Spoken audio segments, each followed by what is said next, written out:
What is going on, everybody? My name is NTC, and I'm here for another video.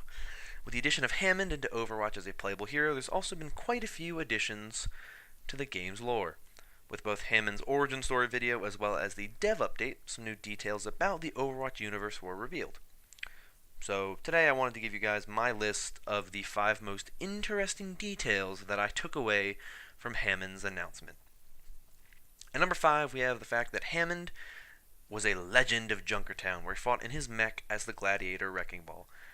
Now, as revealed in both the origin story video and the dev update, when Hammond and Winston left Horizon Lunar Colony, Hammond's escape pod snapped off of Winston's, and Winston kept going until he landed at Watchpoint Gibraltar, while Hammond landed on the outskirts of Junkertown in Australia. And he built up his escape pod into a more souped out mech so that he could fight in the gladiator combat that was common in Junkertown. And Hammond was very good at it. His mech was named Wrecking Ball. He was known as Wrecking Ball. People didn't even know he was a hamster. He did super well in the gladiator combat. He built up his money. He was a legend, a hero, and then he decided, you know what? I've had my fun with this. I'm ready to move on, and went off to find adventure elsewhere in the world. Is he going to find Winston, maybe? That's possible. We don't know quite yet, but I'm sure eventually we will find out more about what Hammond has been up to since leaving Junkertown. At number 4, we have that the doctors at Horizon Lunar Colony experimented on more than just apes and monkeys. Before we found out that Hammond was a hamster, I, as well as many other Overwatch fans, thought that they were only working with gorillas and apes and monkeys on Horizon Lunar Colony. Every image we've ever seen on the Horizon Lunar Colony map showed monkeys or apes, chimpanzees, gorillas, some kind of primate as a test subject. Obviously, we know that Winston, a gorilla, was a test subject and the most advanced of the test subjects. But now we know that Hammond was also there and was a hamster. Does this mean that there were other animals? Well, it's possible. They could have been experimenting on a dog. We do see in the teases that were leading up to Hammond that there was a poster, and that poster had a dog on it. I think that that is more in reference to the fact that dogs and monkeys were some of the first animals sent into space, even before humans were sent into space. But it is possible that it is in reference to the fact that dogs were being experimented on at Horizon Lunar Colony.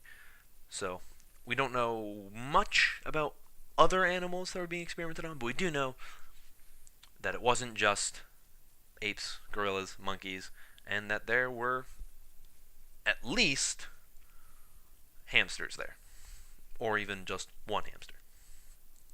Number 3 is that Hammond is now the youngest organic hero in Overwatch.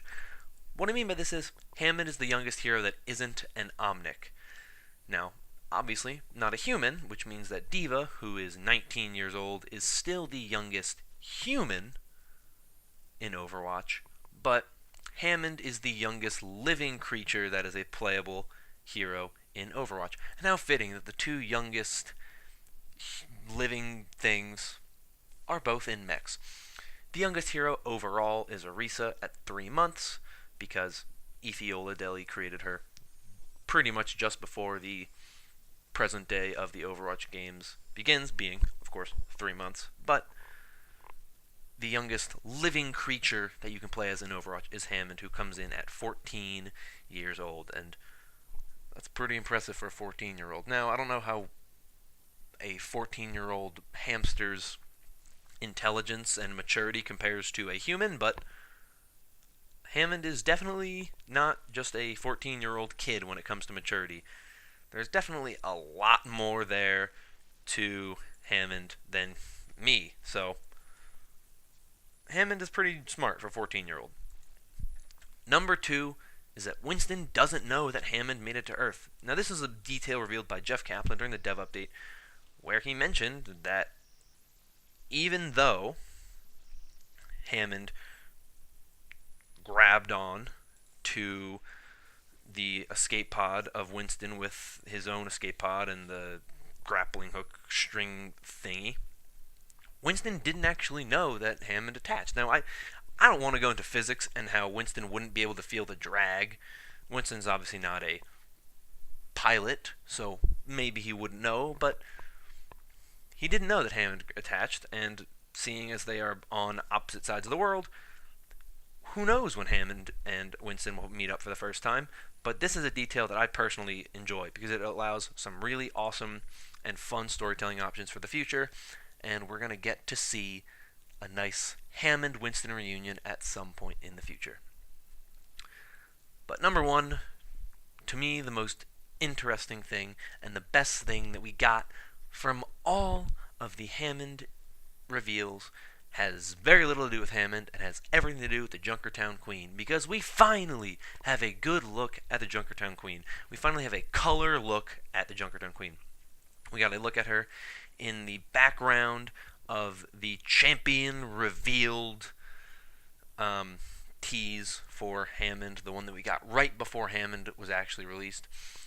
With the Welcome to the Scrapyard poster, we see her in a more aggressive kind of like arms out yelling with what looks like a blue mohawk and some paint around her eyes. And then in Hammond's origin story video, we get another look at her where she is crowning Wrecking Ball as a champion. And you see that, yes, it is definitely a blue mohawk. You see some spikes on her shoulder. You see a cape. So we finally have a good look at the Junkertown Queen in color. That is a better look than just the poster that we've had on Junkertown for all this time since Junkertown was added to the map. We finally have a good look at the Junkertown Queen, and unfortunately, I still think we're going to have to wait a long time to get her as a hero, because I don't see them adding two Junkertown-related heroes back-to-back. But at least we're getting there with the Junkertown Queen, and she's closer now than she was, I don't know, a month ago to being added as a hero. With Hammond still being such a new addition to the game, there is still a lot of information to be gained about the Overwatch universe. Currently, Hammond has no interactions with other heroes on the PTR, so I'm really excited to hear some of his interactions with Winston, D.Va, Junkrat, just to name a few, and I see some great potential for Hammond in Overwatch storytelling in the future, and I'm excited to see where Hammond shows up next in Overwatch's story. Until then, however, we can just enjoy what we have. Did you find anything else from Hammond's lore interesting? Let me know in the comments down below, and if you enjoyed this video, consider liking and subscribing for more similar content in the future. But with that, I'm going to end this video here. Have a great day, and I will see you all next time.